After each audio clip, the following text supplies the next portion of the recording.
அவர் விரும்பி சாப்பிடுற ஜூஸ் அதை வாங்கி கொண்டு வந்து சாமிக்கு படைச்சிருவாங்க. அதையவே பக்தர்களுக்கு பிரசாதமா கொடுத்துருவாங்க நிர்வாகம். ஜூஸ் வாங்கிட்டு வந்து கொடுப்பாங்க. தண்ணி பாட்டில் அவர் விரும்பி குடிச்சது. தண்ணி பாட்டில் வந்து அதுவும் வாங்கிட்டு போவாங்க. தண்ணி பாட்டில் விபூதி போட்டு பிரசாதமா எடுத்துட்டு போறாங்க. இங்கே கொடுக்கிற விபூதி வந்து பிரசாதமா தண்ணி பாட்டில் போட்டு அதை தீர்த்தமா கொண்டு போறாங்க. இது வந்து அவர் சாமி அமர்ந்த இந்த கல்.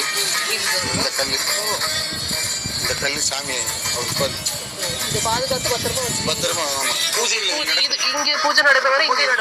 இங்கே நடக்கும். சரி சரி. சாமிக்கு நடக்கிற பூஜையெல்லாம் இந்த கல்லுக்கு நடக்கும்.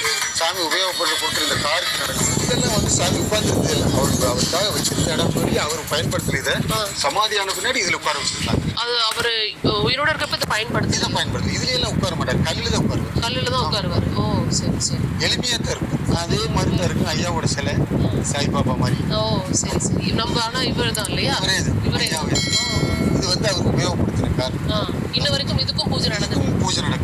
சாமிக்கு நடக்கும் போதில் இதுக்கும் பூஜை நடக்கும். கனகம்பட்டி சித்தர் அப்படிங்கிறது இப்போ எல்லா இடத்துலையும் பேசப்படுறாரு.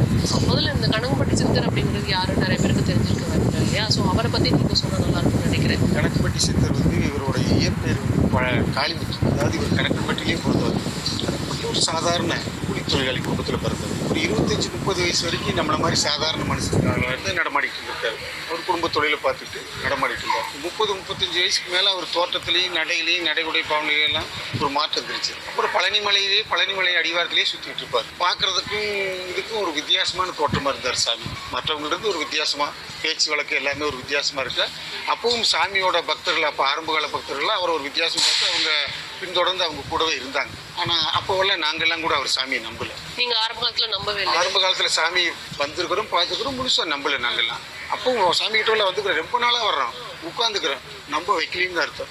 ஆனால் இவர் ஒரு அதிசயம், தீர்க்கதரிசி. நாங்கள் அந்த ஆரம்ப காலத்தில் பார்த்தது இப்போ அவர் சொன்ன வாக்கியமெல்லாம் இப்போ நடக்குது. இப்போ 11/3/2014 அன்னைக்கு சமாதி ஆகிறார். அது வரைக்கும் பழனிமலை அடிவாரம், இங்கே மோகன் தோட்டம்ங்கிற இங்கே அவரோட தோட்டத்தில் தங்கியிருந்தார். கடைசியாக ஜக்கம்மா கோயில்ங்கிறதுல தங்கியிருந்தார். இப்போ கடைசியாக சமாதி ஆகிறப்ப இங்கே இந்த இடத்துல தங்கியிருக்காரு. 2014 சமாதி ஆகிறார் அதிகாலையில். அன்னைக்கு பார்த்தா அவரோட பக்தர்கள் ஏகப்பட்ட பேர் இங்கே வந்து கும்பிடுறாங்க ஒரே டயத்தில். ஒவ்வொருத்தரும் அவரோட அனுபவத்தை சொல்கிறாங்க. பெரிய அதிசயமாக இருக்குது. 3 நாளைக்கு அந்த உடம்பு கிடவே இல்லை. 3 நாள் அங்கே உடம்பு ஒளியை ஓப்பனில் வச்சுருந்தாங்க. இப்போ என்ன 3ஆவது நாள் தான் அடக்கம் பண்ணுறாங்க சமாதி நிலைக்கு வரைக்கும். அது எல்லாம் ரெடி பண்ணுற வரைக்கும் அந்த உடம்பு வந்து சாதாரணமாக வீங்கில வரைக்கல ஸ்மெல். நாங்கள்லாம் ஆச்சரியப்பட்டுட்டோம். அதுக்கு பின்னாடி தான் இவரை ஏதோ பெரிய தீர்க்கதரிசின்னு நம்மளுக்கெல்லாம் நம்ப ஆரம்பிச்சோம். நானும் தெரியும், இருந்தாலும் முழுசு நம்புறதுக்கு அந்த மாதிரி டயத்தில். இப்போ இவர் வந்து சுவாமியா அறியப்பட்ட நாள் அப்படின்னு ஏதாவது இருக்குங்களா? ஏன்னா இப்போ நீங்க நம்பல அப்படின்னு சொல்றீங்க ஆரம்ப காலகட்டத்தில். அப்படிங்கிறப்ப இவர் அப்பவே வந்து இவ்வளவு பேர் கூப்பிட்டுருக்காங்க. அப்பவே வந்து இவருக்கு பின்னாடி பக்தர் அப்பவே ஆனால் வெளிப்படைய வள்ளி ஒளியா ஆரம்ப காலத்துல ஒரே வர்றவங்களுக்கெல்லாம் அன்னதானம் பண்ணுவார். பின்னாடி அதுக்கும் ஒரு ஊர் ஒரே டயத்தில் கூட்ட மாட்டாங்க. அது எப்படி அந்த விஷயம்லாம் நடந்தது? அவ்வளோ பக்தர்கள் எப்படி இவருக்கு வந்து சேர்ந்தாங்க? எப்படி இவர் என்ன பண்ணார்? அது மாதிரி அது ஒரு செவி வழி செய்து ஒவ்வொருத்துக்கும் உங்களுக்கு வருது. ஒரு அதிசயம் நடக்குது. ஒருத்தர் வர்றாங்க, தீராத நோயை குணப்படுத்தும். அதாவது இவருக்கு வைத்தியம் எல்லாம் இல்லை, பார்வையே ஒரு தீர்க்கதரிசி. பார்வையிலேயே ஒரு தீர்க்கதரிசனம் பார்த்து தீராத நோயெல்லாம் தீருது. குழந்தை பாக்கியம் இல்லாதவங்களுக்கு கிடைக்க ஆரம்பிக்குது. அது என்ன எப்படிங்கிறது அது அவருக்கு தான் வெளிச்சம். அது ஒரு மருந்தோ இதோ கிடையாது. அவர் பார்வை தான். பார்வை அதாவது பரிபாஷைகள் அதுலேயே உணர்த்திடுவார். நம்ம பூர்வ ஜென்ம கர்ம வினைகள்லாம்